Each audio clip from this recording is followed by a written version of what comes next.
ఒక్కసారి కొమ్మూరి గోల్డ్ కి కాల్ చేయండి. తాకట్లో ఉన్న మీ బంగారాన్ని విడిపించి మార్కెట్ ప్రైస్ కి వాళ్ళు కొనుక్కుని మిగతా డబ్బులు మీకు ఇచ్చేస్తారు. హాయ్ హలో నమస్తే, వెల్కమ్ టు మనం టీవీ. నేను మీ చార్మి. ఫోన్స్కి తెలియని వ్యక్తుల నుంచి ఓటీపీస్ వచ్చినప్పుడు మీ డెలివరీ వచ్చిందని ఎవరైనా కాల్ చేసినా, ఆ డెలివరీ మీరు చేయకపోయినా, ఆ ఆర్డర్ మీకు సంబంధించింది కాకపోయినా ఎలాంటి ఓటీపీస్ని షేర్ చేయకండి. సో మొన్న దీపు చందర్ దాస్, దాని తర్వాత నిన్న ఇంకొక ఆయన, ఓ 2 రోజుల కిందట ఇంకో వ్యక్తి, ఇవాళ ఓ మహిళ బంగ్లాదేశ్ గురించి నేను మాట్లాడుతుంది. రోజు రోజుకి బంగ్లాదేశ్లో ఉంటుంది మనుషుల లేక జంతువుల అనిపిస్తుంది. మృగాల కంటే హీనంగా, మృగాల కంటే చండాలంగా బిహేవ్ చేస్తున్నారు. రోజు వాళ్ళు చేసే అత్యాచారాలకు సంబంధించి, వాళ్ళు చేసే కాల్పులకు సంబంధించి మాట్లాడుకోమంటే అక్కడున్న మైనారిటీస్ అందరూ కూడా రేపు తెల్లారి మేము సూర్యుడిని చూస్తామా లేదా అనే స్టేజ్కి వెళ్ళిపోతున్నారు. ఇంత దారుణానికి అసలు బంగ్లాదేశ్ ఎందుకు ఒడిగడుతుంది? ఇప్పటికీ అంటే గత 15-20 రోజులలో 6 ప్రాణాలు తీసుకుంది. సోషల్ మీడియాకి 3 లేదా 4 గురించే తెలుసు. ఈ రోజైతే ఇంకా దారుణం. మొన్న శనివారం రోజు జరిగిన ఈ ఘటనకు సంబంధించి ఓ మహిళపై సామూహిక అత్యాచారాన్ని ఓ 2 అండర్ ఏజ్ పిల్లలు చేయడం జరిగింది. అయితే వాళ్ళకి సంబంధించి ఆవిడ ఒక స్థలానికి సంబంధించిన మనీ ఏదైతే ఉందో అది అడగడానికి ఫస్ట్లో అసభ్యకరంగా మాట్లాడారట. ఇక ఫస్ట్లో తన భర్త ఉండడంతో ఆయన అన్ని ఛార్జీ తీసుకున్నారు. దాని తర్వాత తన భర్తని కోల్పోయింది. ఆవిడ భర్తని కోల్పోవడంతో వీళ్ళకి ఇంకా అలుసైపోయింది. ప్రతిరోజు తనకి ఫోన్లు చేసి నా డబ్బులు నాకు ఇవ్వమని ఆ స్థలానికి సంబంధించి డిమాండ్ చేయడము, అదేవిధంగా తప్పుడు కూతలు కోయడంతో తాను కొద్ది రోజులుగా దాని నుంచి చాలా అంటే చాలా బాధపడింది. ఇక ఒక రోజు ఏమైందో తెలియదు, డైరెక్ట్గా ఇంటికి వచ్చి ఆమె పైన సామూహిక అత్యాచారాన్నే చేయకుండా, అదే కాకుండా తనను ఒక చెట్టుకి కట్టేసి అక్కడికక్కడ తన జుట్టునంతా కూడా కత్తిరియడం జరిగింది. ఏమైనా నరకానికి సంబంధించి శిక్షలా అంటే అలానే అనిపిస్తుంది. బంగ్లాదేశ్లో మైనారిటీలుగా ఉంటున్న హిందువులందరికీ కూడా ఇది నిజంగానే నరకం కంటే తక్కువేం కాదు అనేది ఇప్పుడు చాలా మంది మాట్లాడుతున్నమాట. అయితే ఇది నిజమైన నరకమా అంటే అవుననే చెప్తున్నారు. అక్కడున్న మైనారిటీలలో చాలా మంది చాలా హింసలు పడుతూ ఉన్నారు. అంటే ఆ ఏరియాకి సంబంధించి అక్కడ ఏమైనా గుడికి వెళ్ళాలి అన్న, నిజానికి బంగ్లాదేశ్లో ఎన్నో గుడులు ఉంటాయి, అక్కడికి వెళ్ళినా కూడా వాళ్ళకి ఇంటికి వచ్చేంత వరకు భద్రత లేదు.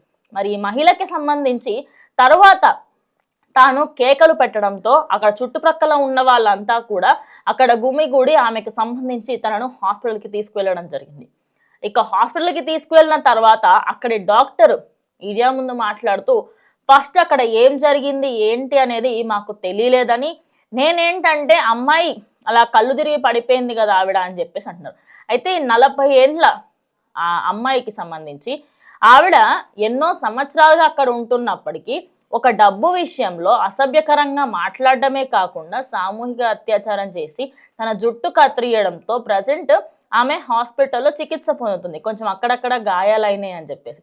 అయితే డాక్టర్కి ఫస్ట్ ఏమైంది ఏంటి అనేది ఏమీ చెప్పలేదు. దాని తర్వాత పరీక్షలు చేసిన తర్వాత ఆమెకి అత్యాచారం చేశారన్న విషయాన్ని ఆయన గమనించి బయటకు వచ్చి చెప్పడంతో ప్రస్తుతం పోలీసులు అయితే ఆ ఇద్దరిపైన కేసు నమోదు చేసుకున్నారు. కేసు నమోదు చేసుకున్న వెంటనే ఆ వ్యక్తుల్ని పట్టుకునే ప్రయత్నం కూడా చేశారు. అయితే ఆదివారం రోజు ఈ 2 నిందితులు దొరకడం జరిగింది.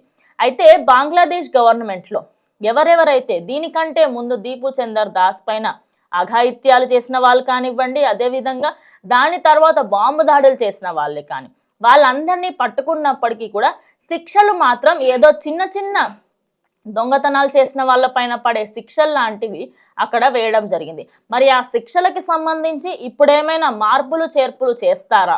అది కూడా అండర్ ఏజ్లో ఉండడంతో ఇప్పుడు దానికి సంబంధించి అక్కడ పోలీసులు కూడా అక్కడ డాక్టర్కి అయితే ఏమని చెప్పారు, అండ్ అదేవిధంగా ఆమెకు కూడా భరోసా ఇచ్చారు, ఖచ్చితంగా మేము కఠిన చర్యలు తీసుకుంటాము అని. ఇప్పటి వరకు బంగ్లాదేశ్ అంటే నార్మల్గా అక్కడ మృగాలు ఉంటాయి అని చెప్పేసి విన్నాము, కానీ గత 15-20 రోజుల నుంచి ఆ మృగాల బిహేవియర్ని అంతా కూడా మనం చూస్తున్నాము. అండ్ ఈ బిహేవియర్ గిన మార్చుకోకపోతే అక్కడున్న మైనారిటీలు ఒకానొక సందర్భంలో బంగ్లాదేశ్లో హిందువులు ఉండేవాళ్ళు అని చెప్పుకోవాల్సిన పరిస్థితికి అయితే ఖచ్చితంగా వస్తుందని చెప్పాలి. అంటే మెజారిటీస్ చాలా ప్లేసెస్లలో ఉంటాయి, కానీ మెజారిటీస్ ఎప్పుడు కూడా మైనారిటీస్ పైన అంత హింసలు చేయరు. ఇప్పుడు ఇండియానే తీసుకోండి, మైనారిటీస్ పైన ఎక్కువగా హింసలు జరగవు. జరిగేంత వరకు చిన్న చిన్నగా ఏమైనా మనకి బ్యాక్ స్టేజ్లో జరుగుతూ ఉంటాయి. కానీ మెజారిటీస్కి సంబంధించి మైనారిటీస్కి సంబంధించి చాలా అంటే చాలా పద్ధతులు కానివ్వండి, రూల్స్ కానివ్వండి ఎన్నో ఉంటాయి. మరి అలాంటిది ఇప్పుడు బంగ్లాదేశ్లో మైనారిటీకి సంబంధించిన మెయిన్లీ హిందూస్ని టార్గెట్ చేస్తున్నట్టుగా క్లియర్గా అర్థమవుతుంది. మరి దీనిపైన గవర్నమెంట్ ఏమైనా రెస్పాన్స్ ఇస్తుందా? 6 ప్రాణాలు తీసుకున్నారు ఇప్పటివరకు, దాని గురించి ఏమైనా మాట్లాడే ఉద్దేశం ఉందా అని చెప్పేసి కూడా మాట్లాడుతున్నారు.